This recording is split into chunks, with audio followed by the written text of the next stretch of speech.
Vous pouvez pas savoir à quel point je suis super contente de faire cette vidéo depuis le temps que je l'attendais. Si vous me suivez sur Instagram et TikTok, vous devez savoir que je suis enceinte. Oui, c'est très bizarre de dire ça, mais c'est le cas. Du coup, aujourd'hui, j'avais envie de faire une petite vidéo pour vous raconter comment je l'ai annoncé au papa, comment on réagit nos proches, comment je me sens, est-ce que c'était voulu, etc., etc. Alors déjà, je vais répondre cash à la question que pas mal doivent se poser, je pense.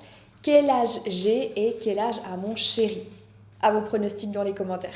J'offre un mois de coaching à celui ou celle qui devine. J'ai 22 ans et Alexandre 23. C'est vrai, nous sommes très jeunes pour avoir un enfant et c'est peut-être un petit peu tabou de dire ça, mais pour être tout à fait honnête avec vous, ça n'a pas été provoqué volontairement. Alors pour vous raconter un petit peu l'histoire, ça va faire bientôt 3 ans que je suis en couple.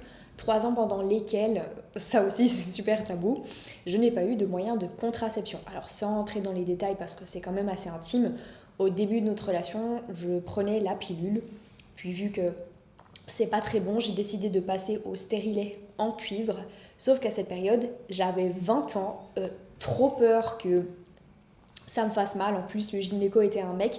Donc voilà, au dernier moment, je me suis dégonflée et je n'ai pas mis ce stérilet. Puis de toute façon, je me disais, au vu de notre mode de vie, il y a très peu de chances que je tombe enceinte. Voilà, étant donné que j'ai fait de l'anorexie, que j'ai un faible taux de masse grasse par rapport à ma génétique et que je fais énormément de sport, j'avais quand même très peu de chances de tomber enceinte. En plus, Alexandre prend des produits qui diminuent sa fertilité. Et au pire, je me disais que voilà, si ça arrive, j'aurais qu'à avorter. Sauf que non. Alors attention, je ne dis surtout pas que c'est la bonne chose à faire. Protégez-vous parce que ça peut arriver et j'en suis la preuve. Bref, alors les mois passent, on arrive en 2021 et ça n'arrive toujours pas. À ce moment-là, je me dis tant mieux parce que c'est pas ce qu'on cherche. Mais quand même, je trouve ça étrange. Il y a une partie de moi qui trouve ça étrange. Puis, un jour, je commence à avoir des nausées assez fortes avec les seins qui gonflent. Donc, je me dis, je vais aller faire quand même un test de grossesse pour voir si c'est pas ça. Je le fais et il m'affiche une barre. Donc, fausse alerte, je continue ma petite vie. Je m'attarde pas plus que ça là-dessus. Puis, arrivé en 2022, je commence à vraiment m'inquiéter. Pourquoi je tombe pas enceinte? Est-ce que je suis stérile? Est-ce que Alexandre est stérile? Etc. etc. Parce que même si on ne voulait pas avoir d'enfant maintenant, on en voulait un jour et ça c'était certain à 3000%. Et d'ailleurs j'ai remarqué que les femmes aujourd'hui veulent de moins en moins avoir d'enfants et c'est notamment pour cette raison que la population occidentale est en train de vieillir, ce qui va être de plus en plus problématique pour l'économie. Alors attention, je ne vous dis pas de faire des enfants pour sauver l'économie, qu'on soit d'accord, j'explique simplement des faits observables, mais c'est vrai que le fait que les femmes ne veuillent plus trop d'enfants aujourd'hui est un problème. Je reviens maintenant à ma petite histoire. Donc le temps passe, je me dis qu'on ne pourra jamais créer notre petite famille, je me mets à désespérer, surtout que je suis en plein dans la tranche d'âge où je suis le plus fertile, même si encore une fois, et j'insiste sur ce point, on était loin d'être dans les conditions les plus optimales pour enfanter. Enfin, pour que moi je puisse enfanter. Techniquement, c'est pas Alexandre qui va enfanter. Allez, ma petite tasse de Noël. J'ai une infusion menthe pamplemousse. C'est trop bon. Parce que oui, mes goûts ont beaucoup changé depuis que je ne suis plus enceinte, mais ça, je vais vous en reparler juste après. Puis arrivent de nouvelles nausées, avec de nouveau la poitrine qui gonfle, je refais un test, et encore une fois, il ne m'affiche qu'une barre. Alors quand j'ai vu ça, j'ai vraiment commencé à me dire... Non mais c'est pas possible, il y a vraiment un problème. Sachant qu'en réalité, des épisodes de ce type, j'en ai eu non pas 2, mais plutôt 5, 6. C'est-à-dire que j'avais fait plusieurs fois des tests, j'avais cru plusieurs fois que j'étais enceinte. C'est comme si au fond de moi, j'avais envie de tomber enceinte pour me rassurer que j'étais pas stérile. J'étais même arrivée à un point où j'y pensais tous les jours et parfois ça pouvait m'arriver d'en pleurer. Alors au cours du mois d'août, qui était d'ailleurs une très bonne période pour moi, j'ai commencé à me sentir pas très bien, donc grosse nausée, beaucoup de fatigue, pas d'appétit, dégoût de beaucoup d'aliments. Je m'en souviens très bien, un jour j'ai ouvert de la viande de grison parce que j'en mangeais tout le temps. J'ai senti la viande de grison et j'ai cru que j'allais vomir, c'était une horreur. Et là je me suis dit mais qu'est-ce qui se passe? Trop bizarre le truc. Donc au vu de toutes ces petites choses, j'ai d'abord cru que j'avais un cancer. Ça m'est pas du tout venu à l'esprit de faire un test de grossesse, étant donné que j'avais déjà eu plein de fausses alertes au préalable. Mais bon, bref, c'était une période qui était vraiment horrible j'ai vraiment cru que j'avais une maladie. J'étais tellement pas bien que j'arrivais pas à travailler. Et d'ailleurs, pendant cette période, j'ai pas sorti de vidéo YouTube pendant pendant des semaines, quoi. Mais en fait, le problème, c'est pas vraiment ce que je subissais, c'était de ne pas savoir ce que j'ai. Puis voilà, je vois que ça dure, contrairement à d'habitude. J'ai les seins qui gonflent, et quand même, ça fait un petit moment que j'ai pas eu mes règles. Sachant que de base, je suis déréglée, donc je m'attarde pas trop là-dessus si j'ai un retard.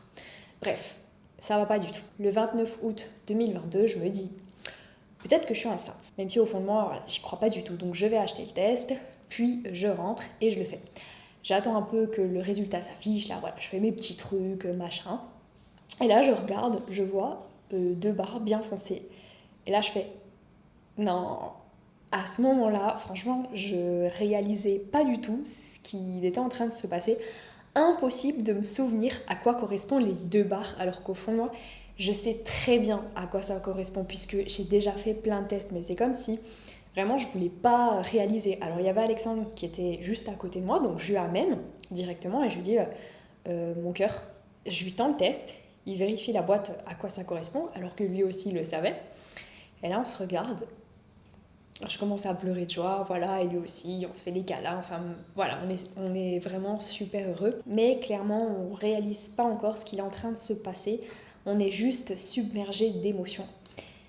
Et c'est plus tard qu'on va vraiment se rendre compte. Puis les jours passent, on commence à réaliser, et là c'est un petit peu la désillusion. Je commence à me rendre compte de la responsabilité que c'est, du changement que ça va impacter dans mon travail, dans mon couple, dans ma vie de manière générale. Voilà, c'est quelque chose que j'ai beaucoup hésité à vous dire, mais je pense que je ne suis pas la seule femme à avoir vécu ça et je pense que c'était quand même important d'en parler, mais je ne savais pas si j'étais vraiment prête à être maman, comparé à Alexandre qui lui, il était à 3000%. Juste une petite parenthèse, depuis le début, je fais que dire je parce que le papa viendra nous dire juste après ce qu'il a pensé de tout ça. Voilà, donc au début, je me souviens que je faisais que dire à Alexandre non mais c'est pas possible que je sois enceinte. Vraiment, au vu de mon passé d'anorexique, encore une fois, je reviens beaucoup là-dessus, mais j'y croyais vraiment pas, quoi. Et donc quelques jours plus tard, je refais un test Clearblue pour essayer de voir depuis combien de temps je suis enceinte, parce que ça fait quand même pas mal de temps que j'ai tous ces symptômes, donc à mon avis, ça date pas d'hier. Et là, je vois, le test m'affiche plus de 3 semaines.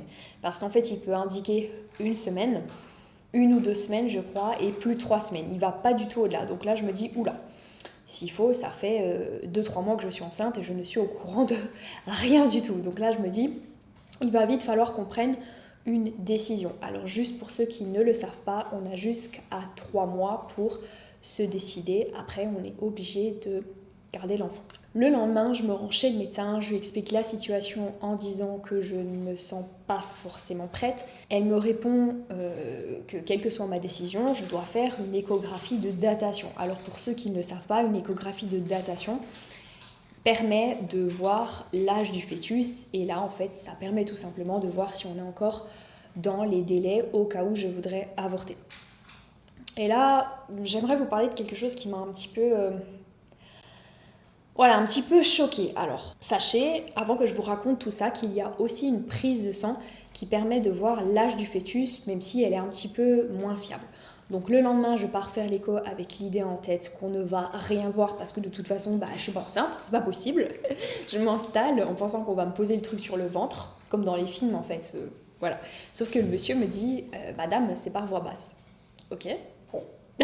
J'étais horriblement gênée. Et là, l'image s'affiche. Je vois le fœtus sur la télé. Donc j'étais vraiment en train de me rendre compte que oui, il y avait un petit être qui grandissait en moi. Alors je ressentais vraiment énormément de joie, mais aussi, je sais pas, beaucoup de peur, je crois. Par contre, étant donné que à ce moment-là, j'étais pas certaine de ma décision, le gynéco aurait dû me demander si je veux voir l'image. Moi, à ce moment-là, je le savais pas, mais ça, je l'ai su plus tard. Donc, on continue. Et là, il me demande si je veux écouter le cœur. Et je me souviens très bien lui avoir dit, je sais pas si c'est une bonne idée. 1 minute après, le médecin, le gynéco me repose la question. Je lui fais comprendre que, voilà, j'ai pas forcément envie. Et encore après, il me repose la question. Donc moi, je me sens obligée de dire oui. Et là, forcément, je crée un petit attachement, comme n'importe quelle femme je pense, avec cette petite cacahuète qui est en train de grandir dans mon ventre. Alors aujourd'hui, j'en veux pas du tout à ce gynéco, mais c'est vrai que si j'avais pas vu le fœtus et que j'avais pas entendu son cœur, j'aurais pas créé autant d'attachement et ma décision n'aurait pas été aussi facile à prendre. Alors, le verdict tombe pour info. À cette période, j'étais à 2 mois de grossesse. Donc ça faisait déjà 2 mois que j'étais enceinte sans me rendre compte de rien. 2 mois que je mangeais plein d'aliments interdits pendant la grossesse. 2 mois que je faisais du sport intensif, 2 mois que je buvais 1 à 2 Monsters par jour, 2 mois que je prenais mon médicament pour la contraception qui est ultra déconseillé quand on est enceinte, 2 mois que je fais régulièrement du sauna très très chaud, etc. etc.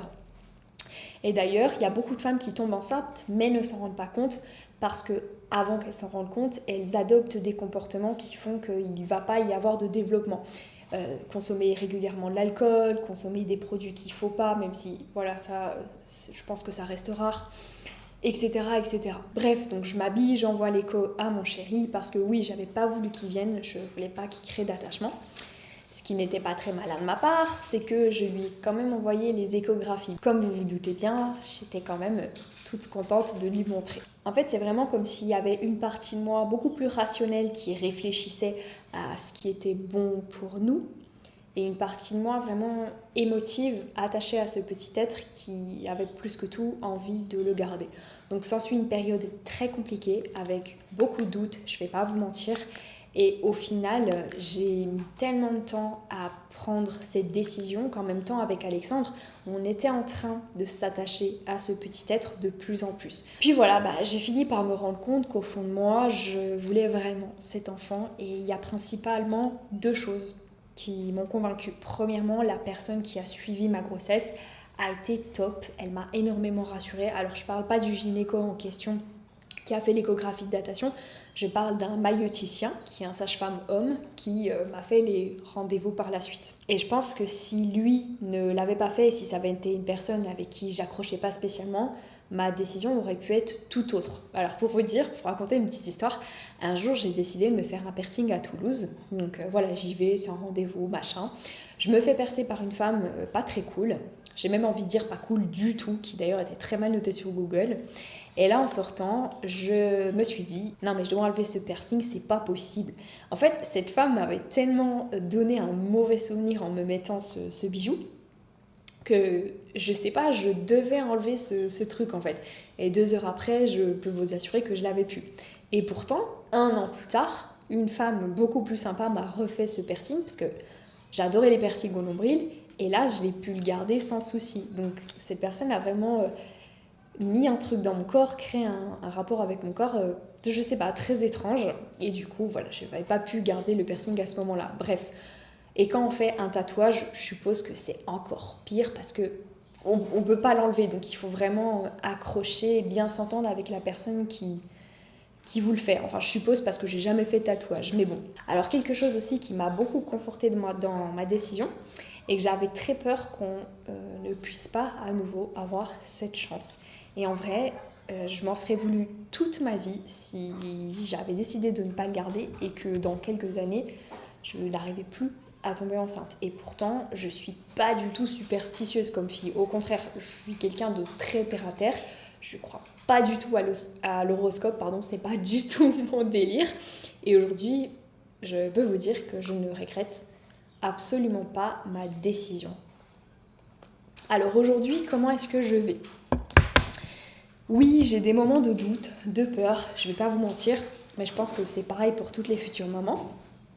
J'ai même eu des périodes où je rêvais toutes les nuits que je perdais mon bébé, ce qui était horrible d'ailleurs, alors que ces derniers temps, je suis beaucoup plus apaisée, mais ça c'est notamment parce que j'ai passé le premier trimestre, qui est la période où il y a vraiment le plus de risques de fausses couches. Et d'ailleurs, lundi, j'ai fait l'échographie des 3 mois, donc c'est celle qui est assez déterminante pour la suite. On va voir s'il n'y a pas de malformation, etc., etc. Et pour le moment, Dieu merci, tout va bien. On n'a pas détecté de trisomie. Et on sait même si c'est une fille ou un garçon. À vos pronostics dans les commentaires. D'ailleurs, moi, j'avais pas vraiment de préférence. Par contre, je sais qu'Alexandre, lui, clairement, il avait une grosse préférence. Alors, au-delà des angoisses, j'ai eu un premier trimestre qui s'est quand même très bien passé par rapport à la plupart des mamans, j'ai l'impression. J'ai juste eu des nausées assez fortes, mais pas de vomissement, avec un peu de fatigue, mais c'est tout. Et maintenant, clairement, j'ai plus rien. Alors pour vous dire, j'ai même l'impression que je vais un peu trop bien, c'est-à-dire que j'ai pas du tout l'impression d'être enceinte. Je continue de faire mon sport, même si bien sûr j'ai dû changer 2-3 trucs dans ma routine, parce que pour ceux qui ne le savent pas, je suis coach sportif. Donc, bien sûr, le sport est mon métier, j'en fais pas mal. Mais de toute façon, je vous referai une vidéo pour vous parler du sport pendant la grossesse, qu'est-ce qu'on peut faire, ne pas faire, etc., etc. Par contre, c'est vrai que j'ai perdu pas mal de force et je pense que c'est en partie dû à la montée d'œstrogène et aussi parce que je suis fatiguée évidemment, donc j'arrive à mettre moins lourd et je suis beaucoup plus rapidement essoufflée vu que le bébé a aussi besoin d'oxygène. Bon, par contre, je vais pas vous mentir, hein, mon corps a bien changé, j'ai pris environ 3 kilos et 10 cm de tour de taille, alors qu'à la base, voilà, pour ceux qui me connaissent un peu, vous savez, j'ai une taille quand même très fine, donc c'est vrai que ça me fait un petit peu bizarre, mais bizarrement, je m'adapte plutôt bien, du moins beaucoup mieux que ce que je pensais au vu de mes précédents épisodes d'anorexie. Alors juste là ce matin, quand j'étais à la salle, je me disais ouf, je voyais que j'avais pris un petit peu de gras à ce niveau-là. Alors vous le verrez pas, mais moi je connais très bien mon corps. C'est vrai qu'il y a des zones où je me sens un peu moins ferme, un petit peu plus grassouillette. C'est chiant, je vais pas vous mentir. Par contre, autre chose aussi qui est relou, j'ai plein de boutons. J'ai une peau vraiment pas terrible et comme vous le savez, parce que j'en ai déjà parlé plein de fois, je perds beaucoup mes cheveux. Mon téléphone s'éteint! Autre chose aussi, mais qui n'a rien à voir, j'ai des envies d'aliments vraiment très précises. C'est-à-dire que déjà, je peux pas manger 2 jours la même chose. L'autre jour, j'avais fait un vlog où je vous ai montré voilà, ma tartiflette à la poêle. Le lendemain, je me suis refait ce même plat, mais impossible. Genre ça passait pas, ça m'a carrément dégoûtée.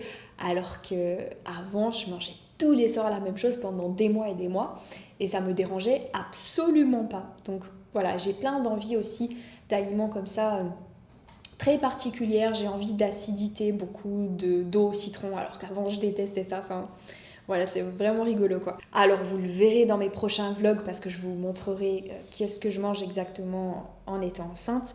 J'ai pas l'alimentation la plus équilibrée, je le sais très bien, mais bon, c'est déjà mieux qu'avant. J'ai quand même une alimentation qui est beaucoup plus variée. Alors quelque chose qui n'a rien à voir avec ça, mais sinon comment on réagit nos proches. Alors en vrai plutôt bien, même très bien. Je pense que ça en a quand même étonné certains parce que encore une fois on est jeune, mais je peux comprendre. Puisqu'aujourd'hui soit la plupart des couples n'ont pas d'enfants, soit ils en ont plutôt vers 30-35 ans. Alors ce qui est totalement compréhensible puisqu'à 30-35 ans on a beaucoup plus de maturité financière, de maturité aussi dans sa tête qu'à 22 ans.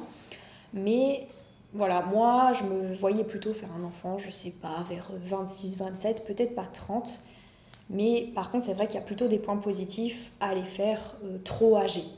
Pas à 30 ans c'est bon, mais 35-40 ans, il y a quand même plus de risques, de problèmes en fait. Pas seulement parce qu'on devient moins fertile, mais également parce qu'il y a plus de risques de fausses couches.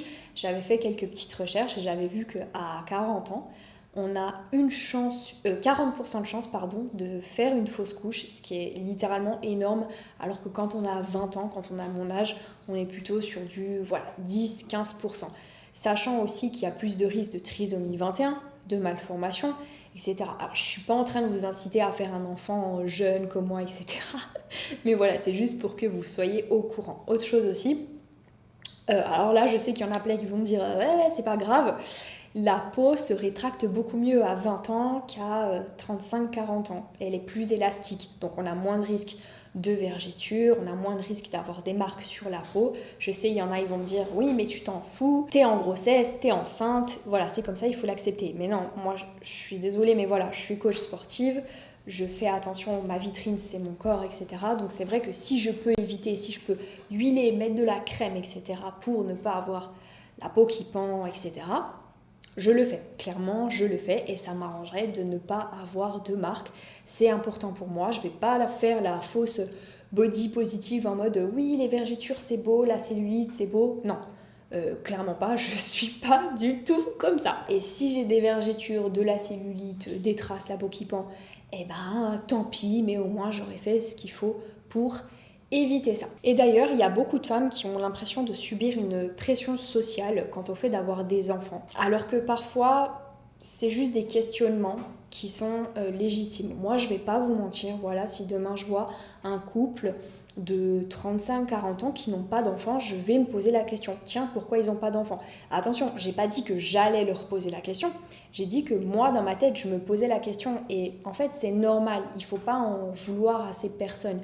Par contre, c'est vrai qu'il y en a, je pense, ils ont des remarques, des questions un petit peu déplacées, ça j'en ai conscience et j'ai aussi conscience que ça peut être relou quand on nous pose régulièrement la question dans la journée, mais je pense que c'est vraiment important de ne pas prendre ces remarques mal, parce qu'en fait, encore une fois, c'est juste des questionnements qui sont pas méchants, en fait. Il faut pas en vouloir à ces personnes. Et je pense que c'est vraiment important de le souligner, parce que vraiment, on entend pression sociale, machin, arrêtez de nous poser des questions, machin. C'est pas méchant, quoi. C'est vrai qu'il y a des questions qui sont déplacées. Est-ce que ça veut dire pour autant que les personnes qui posent ces questions sont malsaines? Non, je pense pas. Je pense que voilà, c'est juste maladroit. Bref, parenthèse terminée. Actuellement, on est en train de chercher un petit endroit, une petite maison dans les parages, parce que on a un bel appart pour notre âge, clairement, il faut dire, mais on n'est pas dans le milieu le plus propice pour accueillir un enfant. Maintenant, je vais dire à mon chéri qui est juste derrière la caméra de venir nous dire un petit peu ce qu'il en pense. Est-ce qu'il est content? Est-ce qu'il a envie de pleurer? On va lui demander ça tout de suite. Je me pose des questions. T'as l'air content. Hein. Alors, première question. Je suis juste très fatigué. Première question que tout le monde doit se poser, comment faire un enfant? Vous voulez qu'on vous montre? Non, on ne fera pas un mime. C'était ma petite blague. Est-ce que tu te sens prêt? Moi. Non, mais développe pas. C'est assez bizarre comme sensation. C'est comme quand on a son anniversaire et qu'on se dit « Ah, ça y est, j'ai 24 ans », alors que dans notre tête, on a toujours 23, par exemple. Ouais. Et qu'on a du mal à se faire l'idée qu'on a passé cette date. Tu vois, non, mais on réalise pas. Que tout le monde connaît. Je vous l'ai dit tout à l'heure, en fait, on réalise pas. Mais tu vois cette sensation ou pas? Ouais, quand sûr. tu as ton anniversaire, que ça y est, tu as eu 20... Ou par exemple, la majorité, je pense que ça le fait un peu plus, quand on a 18 ans et qu'on se dit ça y est, j'ai 18 ans, mais qu'on réalise pas encore, qu'on n'a pas totalement intégré. Ben, c'est la même sensation, mais en genre 200 fois plus forte. Non, clairement. C'est-à-dire que quand je dis à mon grand-père, ma fille, voilà, que je dis, tu t'occuperas de ma fille, c'est très perturbant de dire ça. Bah, déjà, d'un point de vue matériel, oui, je me sens prêt. D'un point de vue est-ce que j'ai assez profité de ma jeunesse, est-ce que j'ai assez fait la fête, est-ce que j'ai assez profité de la vie à deux, etc. Ouais. Ça n'a pas l'air convaincant. Bah non, mais ce que je veux dire, c'est que pour moi, si je peux le vivre maintenant, tant mieux, quoi. Étant donné que, en ce qui me concerne, à part travailler, je fais pas grand-chose d'autre. Avoir un enfant ne m'enlève rien. Oui, parce qu'il faut savoir que tous les deux on travaille de la maison, donc ça c'est vraiment top, on va pouvoir s'en occuper en fait totalement, ne pas devoir chercher nounou, machin, ça coûte super cher quoi, donc c'est un vrai point positif. Ouais, mais au-delà du fait même de travailler à la maison, ce qui est vachement bien, la plupart des gens qui pourraient avoir un enfant à mon âge pourraient se dire, parce que je précise, j'ai 23 ans, hein, je l'ai déjà dit. Tu as dit quel âge j'avais, je pense que tu as dit le tien. Mais la plupart des gens qui pourraient avoir un enfant à mon âge pourraient se dire ouais, ça va m'enlever quelque chose parce que je vais plus avoir le temps de sortir, je vais plus avoir le temps de voir mes potes, et comme je fais pas tout ça, alors j'ai une vie sociale, hein, mais ça représente une très faible partie de mon emploi du temps. Bah, c'est surtout qu'en fait, si on sort, tu vas avoir un pote à la salle, mais on sort pas tard en fait. Je sors pas tard, je suis pas un fêtard, je croise des gens, je les vois, mais... Ce qui n'est pas du tout handicapant pour avoir un enfant. Et j'ai même personnellement comme perception, c'est dans Hier encore de Charles Aznavour, il dit que quand il était jeune, il gaspillait le temps en voulant l'arrêter. C'est-à-dire qu'il voulait passer des moments pour profiter de la vie, pour vouloir arrêter le temps, mais qu'en fait en faisant ça il le gaspillait. Et c'est vraiment ma façon de voir les choses, c'est que mon temps je le dépense dans des choses qui me rapportent, je l'investis dans des choses. Par conséquent, je ne vais pas passer du temps à sortir et je ressentirai aucune frustration à ne pas le faire. Et je pourrais continuer de travailler peut-être un peu moins parce que ça va prendre du temps, mais malgré tout, tu lui donneras le sein. Bah je peux, hein. Je vous reparlerai de Voilà. l'allaitement d'ailleurs dans les prochaines vidéos. Mais voilà, c'est un temps que je peux. J'ai pas l'impression que ça me prive de quoi que ce soit. Mais moi j'ai une question, est-ce que tu aurais préféré que ce soit maintenant, en toute honnêteté, ou après? Est-ce que ça t'aurait plus arrangé après? Je me suis même pas posé la question. Eh ben, moi, avant, je voulais que ce soit plus tard. Je me disais, ah, jamais plus tôt et tout. Et en fait, maintenant, je me dis, en fait, c'est bientôt. J'ai complètement changé d'avis. Je me suis toujours dit que tôt c'était une meilleure chose parce que personnellement je suis le premier, j'ai 3 frères et sœurs et je suis le premier et je suis très reconnaissant de ça parce que ma petite sœur a 15 ans de moins que moi et donc elle vivra avec mes parents 15 ans de moins que moi. Il y a toujours du bon et du mauvais dans toute chose qui peut nous arriver et que si on se concentre sur le mauvais, et on a toujours une raison de ne pas être content en fait. Je pourrais très bien me dire non c'est pas le bon. Alors c'est clair, ça pourrait être plus optimal financièrement à un autre moment, maison, ou d'avoir déjà acheté la maison. Là, en maison. ce moment, on vend l'appart, on cherche à acheter une maison. On vend la voiture, on cherche à acheter une voiture. Je travaille 5 jours en tant que freelance, plus 2 jours que je passe pour lancer une formation. Je répare ma voiture, je vends la voiture, on attend un enfant. C'est un boulot qui est phénoménal. Et oui, certes, c'est vrai que ça pourrait être à un autre moment, ça pourrait être plus facile à gérer. Mais si on regarde des choses comme ça et qu'on se dit que l'herbe serait toujours plus verte ailleurs et qu'avec des si ça serait mieux, ben on n'est jamais heureux en fait. Donc je préfère voir les choses telles qu'elles sont et voir tout le bonheur et le positif que ça peut apporter, et il y en a énormément, plutôt que de me concentrer sur les petits détails qui auraient pu faire que ça soit plus optimal. Parce que je pense qu'on n'est jamais prêt à avoir un enfant totalement. On n'est jamais totalement prêt. Il y a toujours une part d'inconnu, de doute, et que si on y va, si on attend d'avoir peur de rien. Non, clairement. Prochaine question. Tu veux une fille ou un garçon? J'ai toujours voulu une fille. Mon instinct, entre guillemets, paternel, et j'ai la sensation qu'il s'exprime plus avec une fille qu'un garçon parce que j'ai un instinct protecteur. Peut-être un peu papa poule. et que j'ai l'impression que je vais plus l'exprimer de cette manière-là. Et la deuxième raison, c'est que j'ai l'impression que... Alors, je suis très traditionnaliste dans ma façon d'être, mais... c'est pour ça que je vais te faire moi ma demande en mariage. Oui, c'est ça.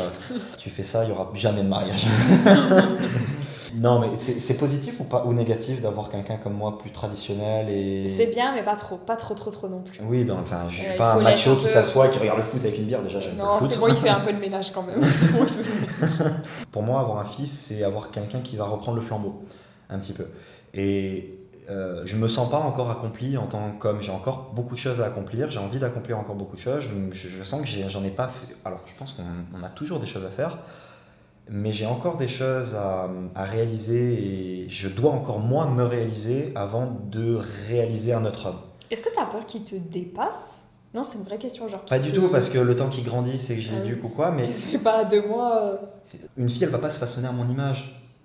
Elle va plus à l'image de sa mère, parce que c'est une femme et qu'elle s'exprimera en tant que femme, etc. Avant de faire que mon fils devienne un homme, moi, je dois m'accomplir en tant qu'homme. C'est-à-dire avant voilà, je pense que je me suis expliqué et en tout cas, c'est mon ressenti, quoi. C'est comme ça que je ressens les choses. Et tu as le droit. Et ce qui fait que... Non, mais on se justifie aujourd'hui beaucoup parce que les gens sont tellement sensibles et susceptibles, et ça me pète les... il faut toujours tout justifier. Il faut toujours tout justifier, et, alors que voilà, c'est ma vision des choses qui m'est propre. Et même quand on justifie tout, on se fait quand même... Je suis sûr que là, il se pourrait qu'il y ait certaines personnes qui viennent m'insulter en commentaire, alors que je ne fais pas de mal, et que m'insulter serait pour le coup mal. Mais à un moment donné, ouais, je pense que je voudrais un fils, ça c'est sûr. Bon, dans un an pour la même vidéo. Bref, dans les prochaines vidéos, je vous montrerai ce que je mange.